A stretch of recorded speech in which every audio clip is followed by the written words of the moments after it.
dashur me shpall gjendjen emergjente.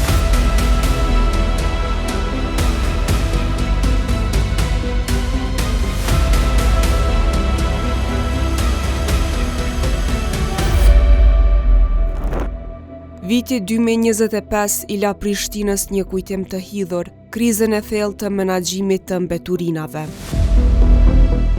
Derisa mandati i parë i përparim Ramës po prekte fundin, mbetjet urbane për muaj me radhë u bën të papërballueshme për rrugët e kryeqytetit, duke shndërruar lagjet në skena të pakënaqësisë dhe pasigurisë.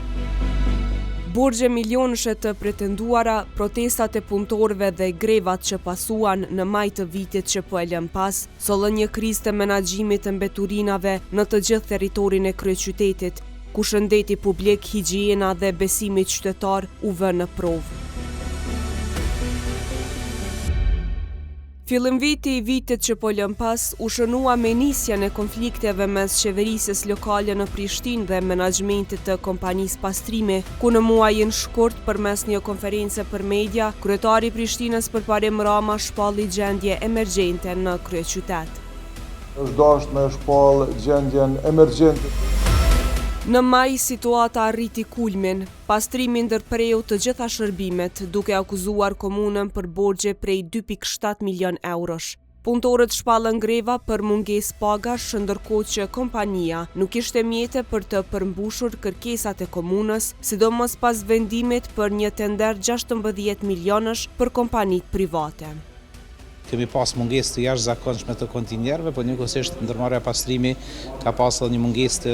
madhe të mekanizmit pra të kamionëve, të cilët kanë shërbyr natyrisht për bardhjen e mbeturinave. Pra kemi pas një problem ku qytetarët s'kan pas ku t'i udhin mbeturinat në njërin anë dhe në anën tjetër kemi pas problemin tjetër që edhe ato mbeturina që janë hudh, ndërmarrja pastrimi nuk ka rrinë kohë me i bardh. Nuk është më sekret, ka pas rreth kësaj teme një luftë të madhe politike në mes të natyrisht qeverisjes Rama dhe partive tjera të cilat pastaj kanë qenë në opozit në nivelin komunal, ka qenë një betejë e madhe përmes së cilës është mundu pastaj që të krijohet një gjendje prap e përkecuar dhe si pasojë e saj kemi pasur edhe intervenime tjera sepse është pasur një situatë që ne po avancojmë në përmirësim të gjendjes me menaxhimin e mbeturinave duke kyçur edhe operatorë ekonomik privat, kështu që është bë edhe plotësim ndryshimi rregullorës që vazhdoi të mendoj prapë që ka qenë një gabim sepse nuk ka shkuar në dobi të askujt. Situatën e komentojnë ndryshe dy partitë më të mëdha opozitare në Prishtinë. Lëvizja Vetëvendosje dhe Partia Demokratike e Kosovës përgjegjësinë kryesore ja atribuojnë kabinetit qeverisës të kryeqytetit. Mendoj që nuk është një ngjarje që ka ardhur vetvetiu, është një proces i përgatitur nga ekzekutivi i komunës Prishtinës, e që qëllimi ka qenë, e friksohem se edhe vazhdon të mbetet i njëjti qëllim, bankrotimi i ndërmarrjes pastrimi dhe dhënia e tregut për grumbullimin e mbeturinave operatorëve privat. Po them që është proces për shkak se çdo gjë ka filluar kur partnerët e koalicionit në atë kohë, LDK dhe PDK, e sollën në kuvendin komunal një rregullore për menaxhimin e mbeturinave, një neni së cilës parashitet që komuna ka të drejtë që një pjesë të tregut t'ia jap operatorëve privat. Si lëvizje vetëvendosje, si opozit në atë kohë e kemi kundërshtuar këtë nen, por fatkeqësisht nuk kemi pas votat e mjaftueshme që ta ndalojmë miratimin e asaj rregullore. Pastaj gjërat rrodhën ashtu si rrodhën dhe u prish koalicioni në mes të LDK-s dhe PDK-s. U kriju një farë shumice e opozitës në asamble komunale dhe me propozimin e lëvizjes vetëvendosje u largua i neni për njëri i cili jepte të drejtë operatorëve privat që të marrin tregun e grumbullimin e mbeturinave. Zhvillimet e fundit politike ku shihet një parafrim, ku shihet dhe kisha me thonë lirisht një bashkim akoma i pazyrtarizuar i PDK-s dhe LDK-s, kam frikë se do të na sjellin në gjendjen e më parshme sërish, ku do të tentohet që nëse jo të bankrotohet, paktën të pasivizohet në masë të madhe ndërmarrja pastrimi dhe tregu sa më shumë të jepet operatorëve privat. Nuk kemi asgjë kundër operatorëve ne privat, mirë po kur një shërbim të tillë siç është mbledhja e mbeturinave mundet me ofru një ndërmarrje publike, e cila ka traditë. Kam frikë që ky bashkimi jo i zyrtarizuar akoma i LDK-s dhe i PDK-s do të ta sjellë në ndërmarrjen pastrimin në atë situatë që rimëkëmbja e saj do të jetë vështirë e realizueshme gjatë viteve në vazhdim. Viti 2025 ka qenë vit i shumë problemeve, padyshim që është karakterizuar një ndër to. Problematika ka qenë menaxhimi i mbeturinave. Është shfaqur një sfidë shumë e madhe për kompaninë pastrimi, mirë po edhe për operatorët privat të cilët i ka angazhuar komuna, që ne kemi konsideruar dhe konsiderojmë që janë angazhuar jashtëligjshëm, sepse rregulloria ka qenë shumë e qartë që i vetmi operatori i cili ekskluzivisht e bën grumbullimin dhe menaxhimin e mbeturinave në Prishtinë është kompania Renale Pastrimi.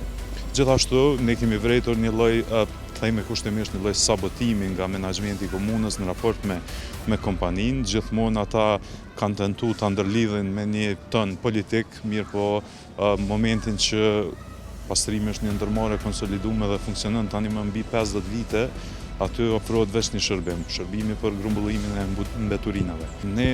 parimisht nuk jemi asnjëherë kundër operatorit privat. Ne kemi qenë dhe jemi gjithmonë në mbrojtje të ligjshmërisë dhe në mbrojtje të rregullorës e cila është në fuqi, e cila e precizon shumë saktë që i vetmi operatori i cili bën grumbullimin dhe menaxhimin e mbeturinave në kryeqytet është kompania Renale Pastrimi. Dhe në momentin që është ajo rregullore në fuqi, ne jemi në mbrojtje të ligjshmërisë së saj. Kjo situatë shihet krejt ndryshe nga këndvështrimi i ekologës Egzona Shala. Sipas saj, mungesa e inspektimeve dhe heshtja e autoriteteve komunale kanë krijuar terren për përkeqësimin e gjendjes, duke lënë mjedisin pa mbrojtjen e nevojshme. Është një ndër shembujt më dështues, kisha me thonë, për nga aspekti i kujdesit ndaj mjedisit. Fatkeqësisht është një ndër situatat që jena ballafaqur në vitin 2025, edhe me tendenca politike, të çdo qytetar joni kam rri mu afektu edhe mu irritu prej një pa aftësie, kisha me thonë, të menaxhimit të një situatës. Në bazë të raportit të fundit të Agjencionit Mjedisit, kemi numrin e inspektimeve nga komuna e Prishtinës që janë 50.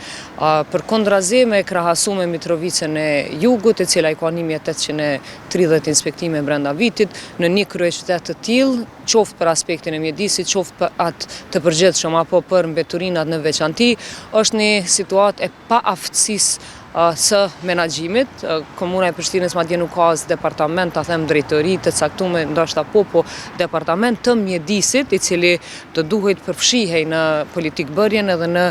proceset e përgjithshme të menaxhimit të komunës. Po ashtu edhe në cilësinë e kontinjerëve, të cilët janë të plastikës, që tu pas parasysh që na nuk kemi menaxhim apo ndarje të mbeturinave në burem ku do duhet të ndaj plastika, qelçi, kanaqet edhe mbeturinat organike apo të tjerat, në situata të verës, kur qytetarët i hudhin gjitha mbeturinat, madje edhe bateritë ndryshme, ka shumë predispozita që ata kontinjerë dhe të plcasin, të shkrihen, të djegën, që është njëna ndër ndoshta sinjalet kryesore e cila tregon që përgjegjësia apo menaxhimi i mbeturinave nuk është i mjaftueshëm në rast se një qytetar e hudh një mbeturin jashta shportës së mbeturinave të caktuar, dënohet 30 euro, që është njëri ndër mjetet edukative, ndoshta e kisha cilësu, i cili mund ta ngris një vedije të caktuar të qytetarët në përgjithësi, edhe mund të krijoj një shembull të tillë. Po në mungesë të inspektorave në terren, një kryeqytet siç është Prishtina me një numër shumë të madh të popullsisë edhe me situata të mbeturinave që është vetëm tek grumbullimi, ajo vlera më e madhe e barrës apo e paras publike që shkon, duhet që të orientohet edhe në edukim përmes xhobitjes, përmes sanksioneve, përmes metodave të tjera, të cilat janë veçse në rregullorën e komunës, janë edhe në bazë të ligjit të mbeturinave, po janë edhe shumë mirë të përcaktuara ligjërisht. Ndërsa gjendja në kryeqytet filloi të përmirësohej vetëm në qershor, kur u arrit marrëveshje mes komunës dhe Këshillit Grevist të Pastrimit,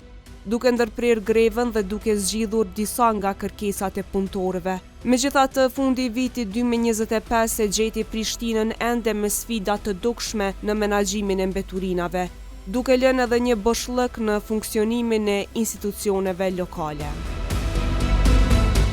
Ndërkohë, për të marrë një deklarat lidhur me këtë situatë, Kallëzo.com ka tentuar në disa raste të kontaktoj përfaqësuesit e kompanisë pastrimi. Megjithatë, pavarësisht përpjekjeve, ata nuk kanë qenë të qasshëm dhe nuk kanë ofruar sqarime.